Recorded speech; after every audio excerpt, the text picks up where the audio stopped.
আসসালামু আলাইকুম। তোমরা সবাই কেমন আছো? আশা করি আল্লাহর রহমত ও দোয়াতে সবাই সুস্থ ও ভালো আছো। তো বন্ধুরা, নিজেদের সুখী করার জন্য আর নিজেকে ভালো রাখার জন্য কিন্তু নিজের কাজকে সবসময় প্রাধান্য দেওয়া উচিত। আর নিজেকে সবসময় ভালো রাখো, ভালোবাসো, নিজেকে কাজের মধ্যে ঢুকিয়ে রাখো, ব্যাস।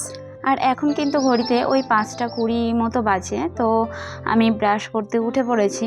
তো উঠেই আমার আজকে এখানেই প্রথম চোখ গেছে। তো পাতাগুলো কিন্তু ভীষণ বড় বড়। আমি যখন লাগিয়েছিলাম আমি ভাবতেই পারিনি যে গাছটা এখানে হবে। তো পাতাগুলোর সাইজ এত বড় না যে চাইলেই ওখানটা বসে ওর উপর বসেই ভাত খাওয়া যাবে।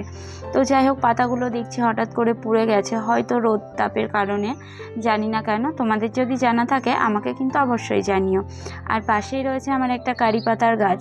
আর ওই গাছ থেকে কিন্তু বেশ অনেকগুলো ডাল ছেড়েছে। আর ওই গাছের পাশ দিয়ে যখন যাই খুব সুন্দর একটা স্মেল বার হয়। আমার ওই স্মেলটা ভীষণ ভালো লাগে। পাতা আমি কতটা খাই কি না খাই সেটা তো দূরে থাক, আমার খুব ভালো লাগে স্মেলটা। আর এই যে কথা বলতে বলতে কিন্তু আমার ব্রাশও করা হয়ে গেছে।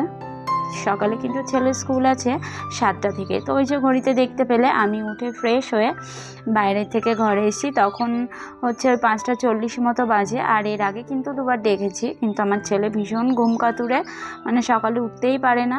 তো যাই হোক, যেই দেখেছে আমার হাতে ক্যামেরা তো মুখটা ঢেকে নিয়েছে। তো ওকে জাগিয়ে দিয়ে আমি চলে এসেছি ওর জন্য খাবার করতে, যেহেতু 7টার মধ্যে ও স্কুলে চলে যাবে আর তারপর পাশাপাশি বড় কাজে বার হয়ে যাবে। তো এই তো আমি সকালে উঠেই 2টো ডিম সিদ্ধ চাপিয়ে দিয়েছি। একটা তো ছেলেকে খাইয়ে পাঠাবো, আর একটা যাই হোক ব্যবস্থা করা হবে। তো এই তো আমার তো সকালে উঠে আগে দুধের টিফিন কাটিয়ে দিয়ে আসতে হয়। তো ওই জন্য ছেলেকে দিয়েই পাঠিয়ে দিলাম। ছেলেকে বললাম ব্রাশ করতে করতে দিয়ে এসো। তো যাই হোক, আর তার পাশাপাশি ছেলেকে যেহেতু টিফিন করে দেব, আর এর আগের ব্লগে তোমরা দেখেছো যে মায়ের বাড়িতে ছিলাম, তো দুদিনের আর কি, যেদিন বাড়ি এসেছি আগের দিনের। তো সেই দুটো মিলিয়ে দুধ ছিল বেশ কিছুটা, ফ্রিজে রাখা ছিল। তো সেইগুলো ছিল অনেকখানি, তাই ভাবলাম যে সকাল সকাল একটু সিমাইয়ের পায়েস করে দিই। তো সিমাইয়ের পায়েসটা আমার বাড়িতে সবাই ভালোবাসে। তো ওই যে ওখানটা সিমাইয়ের পায়েস বসিয়ে দিই, আর সঙ্গে তো লাল চা রয়েছেই। তো আগে ছেলেকে একটু চাটা দিয়ে নেব, আর তারপর আমি খাবো। আগে ছেলের ব্যবস্থাটা হয়ে যাক। তা ওখানে সিমাই পায়েসটা প্রায় হয়ে গেছে। আর এই যে একটু ঠান্ডা করতে দিয়ে দিয়েছি এখানে, কারণ টিফিনে প্লাস্টিকের টিফিন বক্সে যেহেতু যাবে সেহেতু একটু ঠান্ডা করে দিলে ভালো হয়। ওই জন্য এখানটা ফ্যানের সামনে দিয়ে দিয়েছি। আর ছেলের পাশাপাশি আমি একটু বসে চাটা খেয়ে নিচ্ছি, হাতে বেশ কিছুটা সময় রয়েছে। আর পায়েসটা কেন দিলাম, একটু পেটটা ভরা ভরা থাকবে। আর এসে তো ভাত খেতে খেতে প্রায় 11:30 বেজে যাবে। তো আমার মনটা ছুঁছু করবে, ওই কারণেই আর কি একটু ভারী টিফিন করে দিলাম। আর ছেলের পাশাপাশি বর যেহেতু কাজে বেরিয়ে যাবে 8টার মধ্যে, তো বুঝতে পারছো কেমন হুটোপাটা রয়েছে। তো ছেলে এদিকে অলমোস্ট ব্যাগ বই খাতা এগুলো গোছাতে গোছাতে আমি ওদিকে চালটা ধুয়ে ভাতটা বসিয়ে দিয়ে ছেলেকে উঠিয়ে দিয়ে এসেছি। আর সকালে না আদা রসুনের বাটা ছাড়া এই যে হলুদ আর জিরে গুঁড়ো, কাঁচা লঙ্কা, পেঁয়াজ এই দিয়ে হালকা হালকা একটু ঝোল করে আলুটা চচ্চড়ি করে নেব, ব্যাস। আর সঙ্গে একটা ডিম রয়ে গেছে, তো সেটাও ভাবছি দিয়ে দেবো এর মধ্যে। আর রান্নাবান্নার পাশাপাশি আমি কিন্তু ফাঁকে ফাঁকে অনেকগুলো বাসনপত্র ছিল, সেগুলো 2-1টা করে করে মেজে নিয়েছি। আর মেজে ওখানে মানে পানি ঝরানোর জন্য রেখে দিয়েছি। তো যাই হোক, এইদিকে আমার আলুর তরকারিটা হয়ে গেছে। আর ওই যে একটা ডিম ছিল, তো সেটাকেও আমি এই আলুর মধ্যে দিয়ে দিয়েছি। আর এই যে দুধও যেহেতু চলে এসছে, তো একবার একটু কাজ সেরে নেওয়াই ভালো। তো ওই কারণে আমি দুধটা বসিয়ে দিলাম। আর বাসনপত্রগুলো মানে নিজে নিজের জায়গায় রেখে দিয়েছি, যেখানে যেটা থাকে আর কি। তো ভাবছিলাম এখানে বেশ 4-5 দিন হাত দেওয়া হয়নি। আর এটা যেহেতু রান্না বান্না হয় আর তার পাশেই থাকে, তো একটু তেলের ছিটে তো পড়েই, যতই সাবধানে রান্না করি যত যাই করি। ওই জন্য ভাবলাম যে একটু মুছে আবার ওগুলোকে সাজিয়ে রেখে দিই। ভিডিওটির এই পর্যায়ে যারা এখনও আমার সঙ্গে রয়েছে তাদের কাছে একটা অনুরোধ করব যে তোমরা প্লিজ একটা লাইক দিও, কারণ তোমাদের ওই একটা লাইক কিন্তু আমার ভিডিওটাকে আরও অনেকের কাছে পৌঁছে দিতে সাহায্য করে। আর যদি ভিডিওটা কোথাও একটু ভালো লেগে থাকে, তোমাদের কোনো উপকার হয়, তাহলে চাইলে আমার চ্যানেলটিকে সাবস্ক্রাইব করে আমার পাশে থাকতে পারো।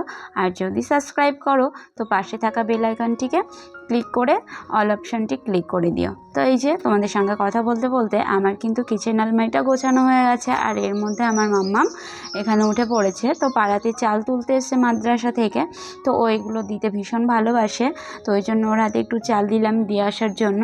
আর এই যে এখানটা পুরো মোছা ধোয়া করে কমপ্লিট করা হয়ে গেছে। আর কালকের পায়েস করার পর আরও বেশ কিছুটা দুধ থেকে গেছিলো, তো ওই জন্য ভাবলাম কি যে মেয়েকে একটু কমপ্ল্যান দিয়ে দিই সকালেই, তো ওই জন্য দুধটা একটু ফুটিয়ে নিচ্ছি। আর এখানে যে গাছটা ছিল না, ওই যে মানে আমার ঘরটাই যেহেতু নিচু অনেকটা নোংরা পড়ে, তো গাছপালা সব কিছুতেই একটু একটু ধুলে পড়ে, তো সবই যখন ক্লিন করলাম তো এটা কেন বাকি থাকবে, ওই জন্য মানি প্ল্যান্টটাকেও ধুয়ে আবারও রেখে দিলাম। তো ওই যে তোমরা যারা খুব ভালো করে আমার ভিডিওটা খেয়াল করেছো তারা কিন্তু দেখবে যে আমি চাল ধোয়ার সময় কিন্তু প্রথম যে ধোয়া হয় সেই পানিটা কিন্তু রেখে দিয়েছিলাম। আর ওই যে লিকার চা করেছিলাম, তো সেই লিকারের যে চায়ের পাতাগুলো সেগুলো রেখে দিয়েছিলাম, তা দুটো মিক্সড করে এখন এখানে এই গাছগুলোতে দিয়ে দিচ্ছি। তো এই যে এটা হচ্ছে আমার পুদিনা পাতা, ওই যে একটা ব্লগে দেখিয়েছিলাম না পুদিনা পাতা নিয়ে এসেছি, তো তার কিছুটা অংশ রেখে দিয়েছিলাম আর ওগুলোকেই লাগিয়ে দিয়েছি। আর তো যাই হোক, তারপর আমি চলে এসেছি যে বিছানাটা গুছিয়ে নিতে, আর বিছানাটা গোছানো হয়ে গেছে।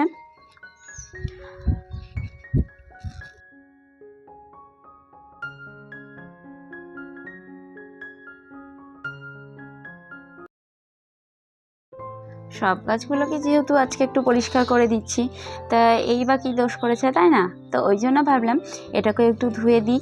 তো ওই যে ধুয়ে যে গাছগুলো যেখানে থাকে সবাইকে সব জায়গায় জায়গার মতো রেখে দিয়েছি। আর তারপর এবার ঘরটা ঝাড় দিয়ে নেব। আর এর মধ্যে কিন্তু আমি মেয়েকে খাইয়ে দিয়েছি, তো মেয়ে একটু বাইরে খেলা করছে আর আমি সেই ফাঁকে ঘরটা ঝাড় দিয়ে নিচ্ছি।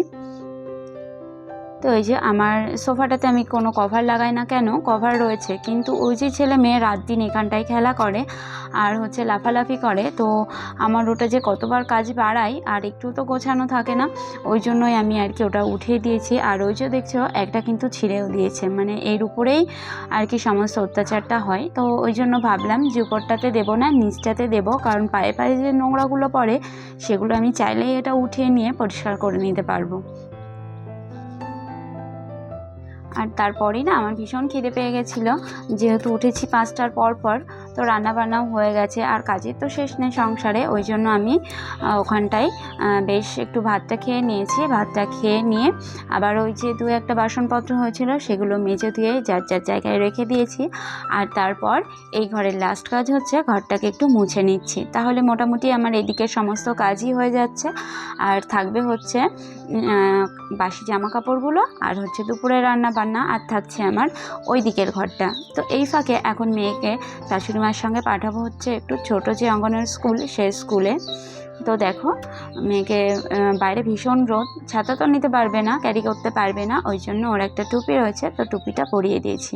আর বন্ধুরা তোমাদেরকে কিন্তু আমার মেয়ে হাই করে দিচ্ছে, তো তোমরা একটা হাই করে দিও আর পারলে একটা লাইক করে দিও।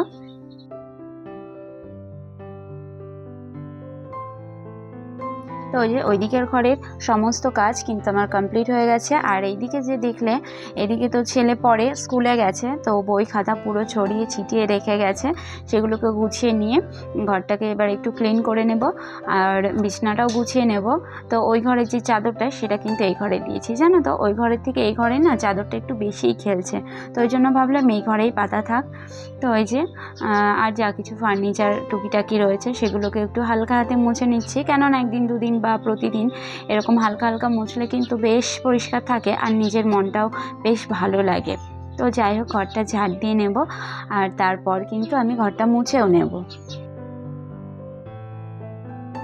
আচ্ছা, তোমাদের আমার কাজগুলো বা আমার ভিডিও কেমন লাগে সেটা কিন্তু তোমরা আমার সঙ্গে চাইলে কমেন্ট করতে পারো, কমেন্টের মাধ্যমে শেয়ার করতে পারো। তো এই যে হচ্ছে বেসিং, এই বেসিংটা না এখানে পানির দাগটা উঠতেই চায় না, একটা কালচে একটা দাগ থেকেই যায়, আর আমরা তো এখানটা খুব কম ইউজ করি। তো যাই হোক আজকে একটু মুছে নিচ্ছি, এটাকেও মুছে নেওয়া হয় প্রায় দিনই। আর এখানে জানি না আমাদের মতো হয়তো পিঁপড়েগুলোরও ভীষণ পানি পেয়ে বাসা পায়, জানো তো এখানটা দিয়ে ওই উপরের ওই দিকটা দিয়ে পিঁপড়ের লাইন পড়ে, আমি যতই যাই করি করি না কেন আধা ঘন্টা বা 1 ঘন্টা পরে সে আবারও দেখবো যে পিঁপড়েতে লাইন দিয়েছে। তো যাই হোক, এই করে আমি ঘরটা মুছেও নিলাম। আর এই যে পাপোশটা সকালে উঠে আমি রোদে দিয়ে দিয়েছিলাম, ঝেড়ে টেড়ে আবার ওখানটায় রেখে দিয়েছি। তো এই যে আর একটাই মাত্র কাজ বাকি রয়েছে, সেটা হচ্ছে ওই যে বাসি জামা কাপড়গুলো। আর গরম পড়ছে, নাইটি তো বারবার চেঞ্জ করা হচ্ছে। তো যাই হোক, আর সকাল থেকে তো একটু কাজ মানে বন্ধ নেই, তো ভীষণ গরম লাগছিল, ওই জন্য আমিও স্নানটা করে নিয়েছি। আর অনেকগুলো জামা কাপড় ছিল। তো যাই হোক, এর মধ্যে বরাবর আজকে মাছ নিয়ে এসছে বাজার থেকে। তো ওই যে কাজে যাবার কথা ছিল, কিন্তু আজকে আর কাজে যায়নি। ওরও শরীরটা খারাপ, যেহেতু রমজান মাস গেল আর ও পুরো 30টাই রোজা করে, তো ঠান্ডা লেগে গেছে। ওই জন্য বললো যে থাক, আজকে একটু ছুটিতেই থাকবো। তো যাই হোক, আর এর মধ্যেই মানে জানালাতে এই নেটগুলো নিয়ে এসে লাগাবে বলে, মানে এত গরম পড়ে, তো আমি জানালাগুলো খুলে রাখতে পছন্দ করি, ওই জন্য ও ইনসিকিওর ফিল করে। ওই জন্য ও বলছে নেট দিয়ে দিই, তারপর তোমার যত ইচ্ছা তুমি খুলে রাখো। তো যাই হোক, তারপর চলে এসেছি দুপুরে রান্না বান্নায়। তারপরে চলে এসেছি আমি দুপুরে রান্না বান্না করতে, কিন্তু উনুনের পাড়ে, কেননা ঘর দোর দুদিকে সমস্ত কিছু ক্লিন করা আছে, আর নতুন করে মন হচ্ছিল না যে নোংরা করি। আর তার উপর বড় কথা হচ্ছে অনেকগুলো জ্বালানি রয়েছে, তো ওই জন্য চলে এসেছি। আর মাছের ঝোল আর ইঁচড় রান্না ছিল, তো ওই জন্য আজকে রেসিপিটা আর শেয়ার করলাম না। আজকে ছিল ছোলার ডাল দিয়ে ইঁচড়টা।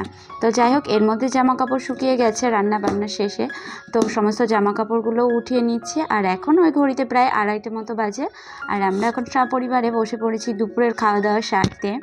তো এই যে ওই বাটির তরকারি দুটো যাবে হচ্ছে ওই ঘরে, মানে শাশুড়ি মাদের ঘরে। আর শাশুড়ি মা আমার পছন্দের টক ডাল দিয়েছে আর কি, আমি ভীষণ পছন্দ করি। তো যাই হোক, আর আমার ঘরে না এই দিকটাতে যে গ্যাস টেবিল সোজা জানালা রয়েছে, তো ওটা দিয়ে পুরো রোদ উঠে ঘরটা পুরো রোদে বোঝাই হয়ে যায় আর আগুন হয়ে যায়, ওই জন্য এখানটা এইভাবে ঝুলিয়ে দিয়েছি। তো যাই হোক, আজকের ভিডিওটা কেমন লাগলো? আর আজকের ভিডিওটা কিন্তু এই অবধি। যদি ভালো লাগে চ্যানেলটিকে সাবস্ক্রাইব করো, লাইক করো, আর পাশে থেকো। আল্লাহ হাফিজ, সবাই সুস্থ ও ভালো থেকো। আসসালামু আলাইকুম।